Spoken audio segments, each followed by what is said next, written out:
ഞാൻ ഇവിടെ വെച്ച് ഒരു കാര്യം കൂടി ഇതുവരെ പറയാത്തൊരു കാര്യം കൂടി ഉദ്ഘാടനം ചെയ്തിട്ടേ പോവുള്ളൂ. അത് ഉദ്ഘാടനം ചെയ്തില്ലെങ്കിൽ ഇനി ചെയ്യാൻ പറ്റാതെ വരും. അടുത്ത 15-ാം തീയതിയോടുകൂടി 15-ാം തീയതി 20-ാം തീയതിക്ക് മുമ്പായി നമുക്ക് ബിസിനസ് ക്ലാസ് ബസ് വരും. വോൾവോയുടെ ബസ്സാണ് വരുന്നത്. അതിൽ പാൻട്രി ഉണ്ട്, അതിൽ ടോയ്ലറ്റ് ഉണ്ട്. അത് തിരുവനന്തപുരത്ത്, കൊച്ചിയിൽ നിന്ന് രാവിലെ ഒരു വണ്ടി തിരുവനന്തപുരത്തേക്കും, തിരുവനന്തപുരത്ത് നിന്ന് രാവിലെ ഒരു വണ്ടി കൊച്ചിക്കും പുറപ്പെടും. റോഡ് പണി കഴിഞ്ഞാൽ അത് രാവിലെ തൃശ്ശൂരിൽ പോയി നിൽക്കും. തൃശ്ശൂരിൽ നിന്നായിരിക്കും തുടങ്ങുന്നത്. അത്രയും ദൂരമെങ്കിലും നമ്മൾ കവർ ചെയ്യും. ഏതാണ്ട് 3.5-4 മണിക്കൂറുകൾ കൊണ്ട് തിരുവനന്തപുരത്ത് എത്തുന്നത്. എങ്ങും സ്റ്റോപ്പില്ല, മിന്നൽ പോലെയാണ്. ഇവിടം വിട്ടാൽ ആലപ്പുഴ, ആലപ്പുഴ വിട്ടാൽ കൊല്ലം, കൊല്ലം വിട്ടാൽ തിരുവനന്തപുരം. ആ ബുക്കിംഗ് കംപ്ലീറ്റും തിരുവനന്തപുരത്തേക്കാണെങ്കിൽ ഇതെവിടെയും സ്റ്റോപ്പ് ചെയ്യില്ല. കാരണം ടോയ്ലറ്റ് അതിനകത്തുണ്ട്. ഫുഡ് നിങ്ങൾക്ക് എന്ത് ഫുഡ് വേണമെങ്കിലും ഓർഡർ ചെയ്യാം. അതിനകത്ത് മെനു ഉണ്ട്. ആ മെനു നേരത്തെ ഒന്ന് കാണാം. അത് ടിക്കറ്റ് റിസർവ് ചെയ്യുമ്പോൾ തന്നെ ഫുഡും കൂടി വിമാനത്തിലെ പോലെ ഫുഡും കൂടി റിസർവ് ചെയ്തിട്ട് കയറാം. ഒരു ചായ കൂടുതലാണ് വിട്ട് വരും. അതിനകത്ത് ടിക്കറ്റ് കൊടുക്കുന്നതും ടിക്കറ്റ് പരിശോധിക്കുന്നതും എല്ലാം ഒരു ഹോസ്റ്റസ് ആയിരിക്കും. ഒരു ലേഡി അതിനകത്തുണ്ടാകും.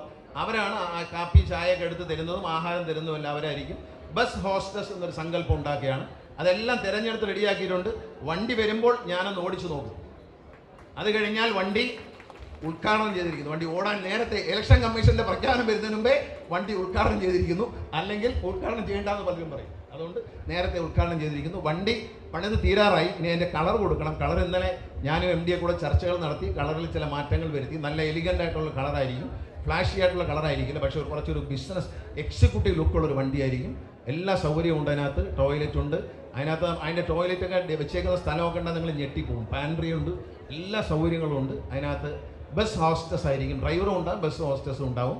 ടിക്കറ്റ് ചെക്ക് ചെയ്ത് കയറുന്ന അവരായിരിക്കും. ബാക്കി എല്ലാ കാര്യങ്ങളും, ആഹാരം കൊടുക്കുന്നതും മറ്റു കാര്യങ്ങളെല്ലാം അവർ അറ്റ് യുവർ സർവീസായിട്ട് ഉണ്ടാവും. വിമാനത്തിലുള്ളതുപോലെ ഒരു ഹോസ്റ്റസിനെ നമ്മൾ ഈ 2 ബസ്സിലും വയ്ക്കും. ഇവിടുന്ന് അങ്ങോട്ടും അവിടെ നിന്ന് ഇങ്ങോട്ടും. അത് ചില ഒരു പക്ഷേ മലയാളിയാകണം എന്നില്ല ഈ വയ്ക്കുന്ന ആൾ. കാരണം മലയാളികൾക്ക് ഒരു ചെറിയ കുഴപ്പമുണ്ട്. നമ്മളെല്ലാം ട്രെയിനിങ് കൊടുക്കും. 4 ദിവസം അതനുസരിച്ച് ചെയ്യും. 5-ാമത്തെ ദിവസം അത് വൃത്തിയിടാക്കും. പിന്നെ അവരത് ഊരം പോലെ ചെയ്യും. പക്ഷേ ഈ വടക്കേ ഇന്ത്യയിലൊക്കെ വരുന്ന ആൾക്കാരാണെങ്കിൽ ലേഡീസ്, പെൺകുട്ടികൾ, നമ്മൾ നോർത്ത് ഈസ്റ്റേൺ സ്റ്റേറ്റുകളിൽ നിന്നൊക്കെ വരുന്നവർ ഈ ബ്യൂട്ടി പാർലറിലൊക്കെ കുട്ടികളുണ്ട്. ഇപ്പോൾ ഇങ്ങനെ